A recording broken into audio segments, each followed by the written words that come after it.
Hey guys, this is your boy Damien, and I'm doing my Dancing with the Stars season 25, week 8 review, which was Trios Night, which was 2 weeks ago. I'm super behind on my videos, and I apologize, but I'm working on it. You know, the holidays are coming up, and a lot of things going on at work, but I will try to get on it. Um, So let's just get right into it. For some reason, I don't have very detailed notes, so I'm just going off of what I remember, and hope this goes well. Up first, the Trios Week, they had Terrell and Cheryl doing their solo dances first. They did a Charleston, and they got a 27 from the judges. Everybody gave them a 9. I would have given it a 9 myself. What I remember, Tia did a good job. I think I've said it in a previous video. I've gotten the chance to talk to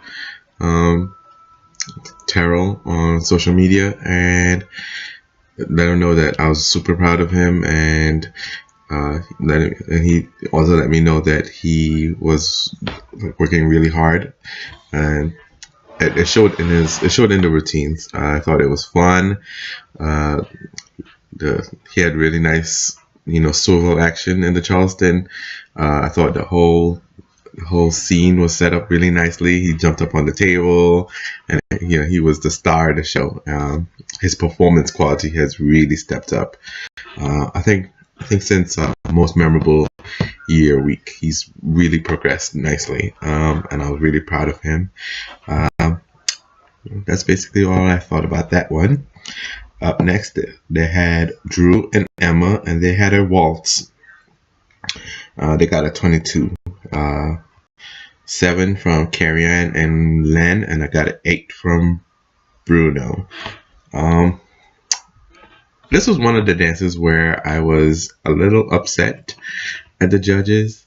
I thought it should have been all 8s across the board. I understand his frame was not that great, but I thought the routine flowed really nicely. I've said since the beginning, Drew's major issue for me was that sometimes he gets kind of like wild and wacky, and he loses the control of the dance. But I thought this dance was very controlled. Him and Emma looked great together. They moved across the floor. His feet were kind of weird. So I get the 7, but I think he should have got all 8s, personally. But, that's the way the cookie crumbles sometimes, I guess. Up next, they had Victoria and Val, and they had Argentine Tango. They got 8s from all the judges for the score of 24, and I would have given it an 8 as well. This was the week that she caught a spasm in dress rehearsal, and I mean, it was all over. It was all over her face. I could tell she was very tentative, and very nervous about what she was doing. I will say that judges say they didn't really believe her very much, but again, they're in the ballroom, so and I know they have monitors, but they're just looking at it in the ballroom. On TV, it came across pretty nice. Obviously, she could have done better, but she had like a smirk on her face sometimes when the camera showed her face. Overall, the routine was nice. It wasn't bad. It wasn't great. That's really nice. Yeah, that's basically what I thought about it. Up next, we had Lindsay and Mark, and they did a samba. I know they got 9 from Carrie Ann, 8 from Len, and a 9 from Bruno for a score of 26. I will say I understand where Len was coming from. It was not a traditional samba. It was very modern, if you want to call it that. But I really liked it. You know, she was kind of like a lion tamer and a lioness, and I thought that she was really, really fierce and strong. I am dying for Mark's choreography right now. He is incredible. I love him. I would say it probably every video. I'm so happy he's back. But I kind of knew Len would knock it for the funky parts, which is typical Len attitude. You know, you like it or you don't like it. You just have to live with it. I would have given it a 9 because I really liked it. Up next, they had Frankie and Whitney, and they did a Viennese waltz. They got the same score as Lindsay and Mark. They got a 9, an 8, and a 9. A score of 26. I was gonna say I think Frankie's probably my favorite person on the cast. I find him very likable. He works really hard. He comes across very relatable on TV, and I think he's great. I mean, there's always things he can improve on, technique wise. Something I did notice a lot is that, you know, he is a shorter guy. So you know, sometimes him and Whitney are kind of like the same height, and it kind of looks a little awkward in frame. But you know, it's nothing too drastic that I would really like jarring to me. I just think he's fantastic, and I really hope he keeps pushing forward and doing the best job that he can do. And then to close out the first round, we had Jordan and Lindsay doing the quick step, and they got a perfect score. All I can say is wow. First of all, I'd never heard that song before, and I looked it up. It's from the Despicable Me 3 soundtrack. I think it's called Chuck Berry by Pharrell. And I've listened to that song probably like 5 times a day for the last 2 weeks or so. I really like the song, and I love the choreography. I did see people online saying that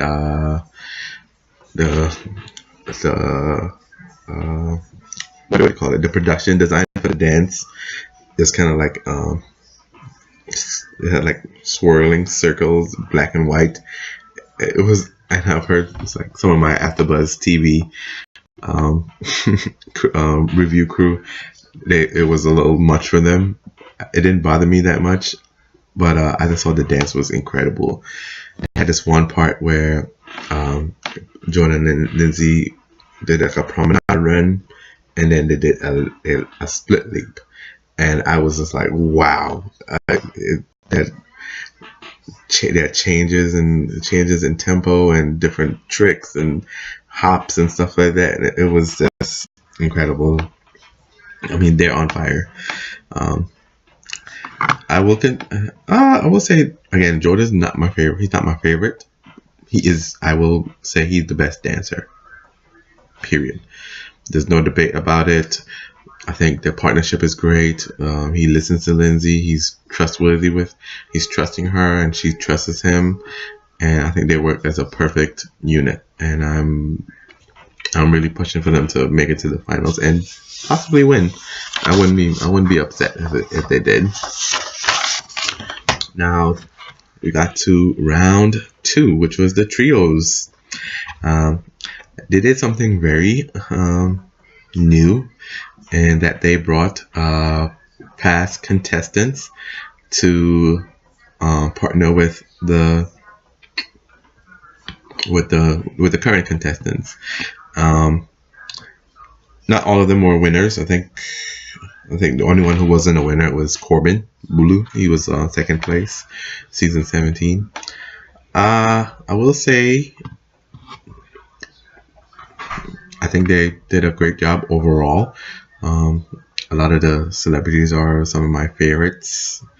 Um, uh, but I think it was kind of successful for the most part. Uh, yeah. First up in the trios was Terrell and Cheryl, and they were joined by season 1 champion Kelly Monaco, also season 15 All-Star season, 3rd place. They did a rumba. I just gotta say, it was very hot to me. Yo, I was dying laughing at the package because Kelly Monaco, she's so she's so funny. I love her. I really love her, especially from the All Star season.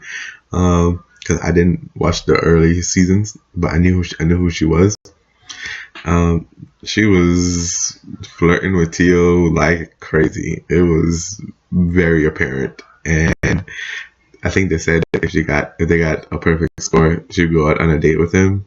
But they got 8s from all the judges for score 24.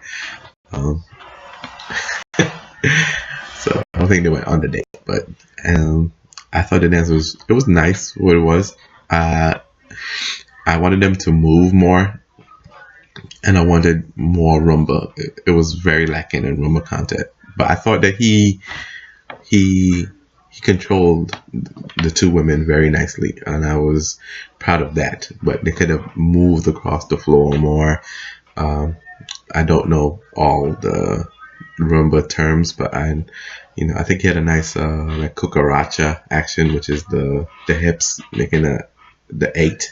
But I wanted more like a fan and a hockey stick to sliding doors to the whip. Needed more of that for me, but overall I love the sensuality of the dance.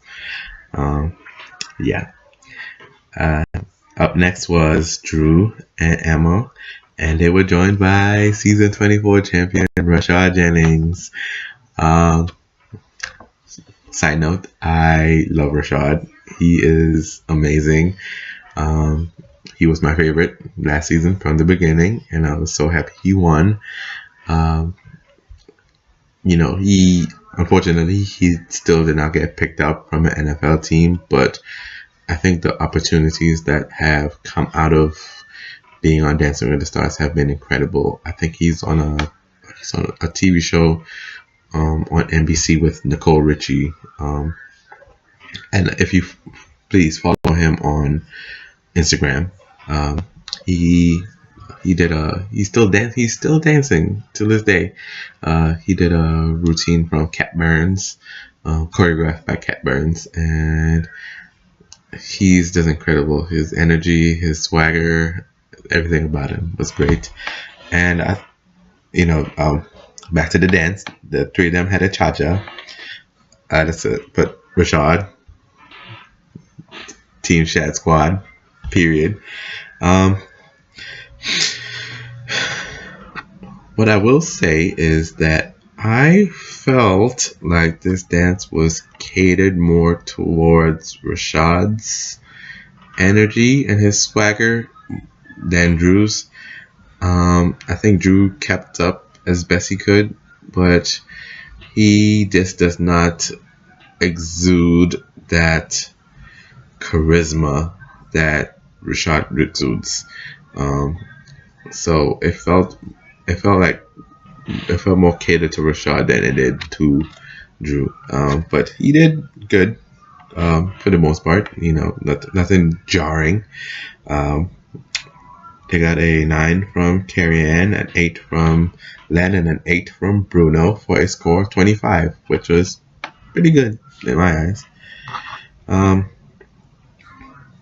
Up next, we had Victoria and Val, and they were joined by season 23 champion Lori Hernandez, and they did a jive. They got 8 from all the judges, so it scored 24. This was another dance where I won't say the dance was catered to Lori, but I felt like Lori was killing it. Um, her energy is fantastic. The package before the dance, like Lori, she was on 100, which is typical Lori. I follow her on social media too. She was great. And I just felt like Victoria was not as strong as Lori. I know Lori did work very hard with her on trying to teach her some things on like how to perform and different technique things, and Val was very proud of that.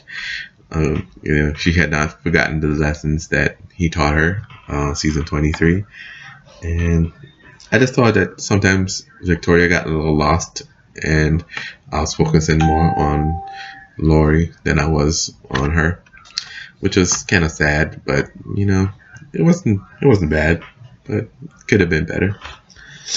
Up next, they had Lindsay and Mark, and they were joined by season 6 champion Christy Yamaguchi, who was Mark Ballas's first person he won the mirror ball with, and they had a jazz routine. I loved it. This was definitely a dance where all the components came together really nicely. I don't feel like it was catered towards Christy less than Lindsay or Lindsay less than Christy. I think the three of them all danced perfectly together. It was very jazzy. It was classical, beautiful lines. I kind of wish it was a foxtrot, but I know they did foxtrot early in the season, so I got why they got jazz.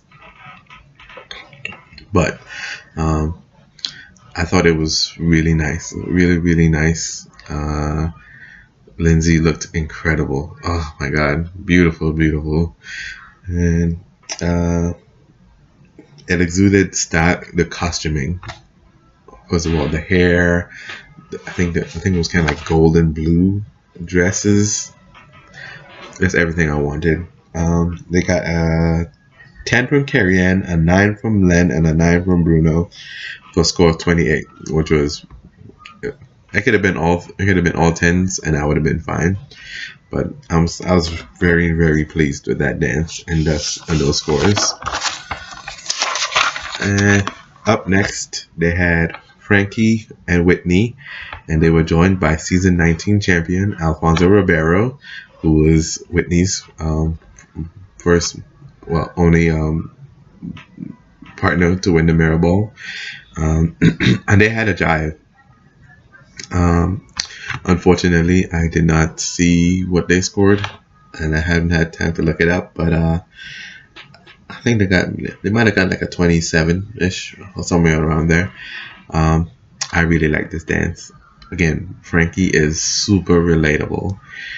And I thought that, even though Frankie and Alfonso are different, I think they're very similar in their personalities are very similar. I think somebody mentioned it, like both of them are kind of goofy. They're kind of like goofy but serious. And I got into the dance, and I love this part when Alfonso was doing the curtain, and then Whitney and Frankie were going to join it, and it was like I thought that was super cute. Here's what I will say: the packages.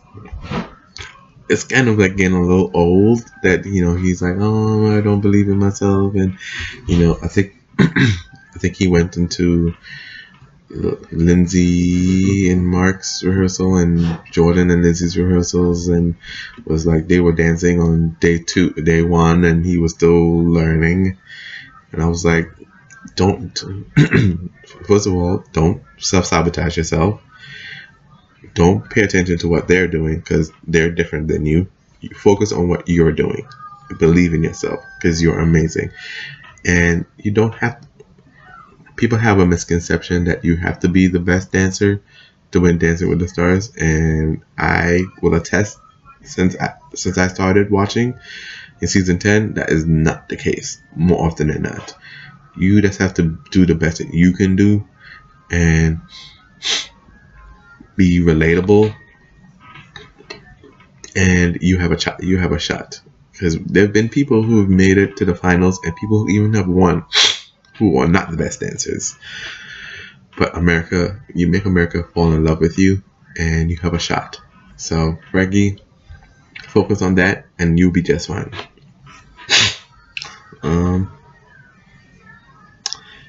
Last up, we had Jordan and Lindsay, and they were joined by season 17 runner-up Corbin Bleu, and they had a salsa. Again, best dance of the night. Beautiful. Oh my god. I've been saying this entire season that Jordan reminds me a lot of Corbin. Amazing dancer. Not my favorite, but I acknowledge their greatness. And the choreography was incredible. Lindsay is outdoing herself. I will scream her praises every week. You're probably going to hear me say it over and over again, but she is incredible. And to have two guys who can do anything that she asks is a blessing for her and for them. I thought it was spicy. It was hot. I think the boys were totally in control. They were totally in it. It was all in unison. There was no off moments. It was on 10 the whole time. And they got a perfect score. 10, 10, 10. And you know what? What a way to end the night. After that, we said goodbye to Terrell and Cheryl. Team, get your popcorn. I kind of knew that was going to happen just based on fan bases and, you know, sentiments about him on Twitter. But, you know, I'm very proud of Terrell. I will say my favorite dance of his is the jive for movie night, a night at the movies. I think that was his best dance. I watch that dance almost like every day too. So Terrell, you should be proud of yourself. And we will see you again on the finals. So that's pretty much how the night went, and I will get ready to do last Monday's week 9's review, and I will see you guys again soon.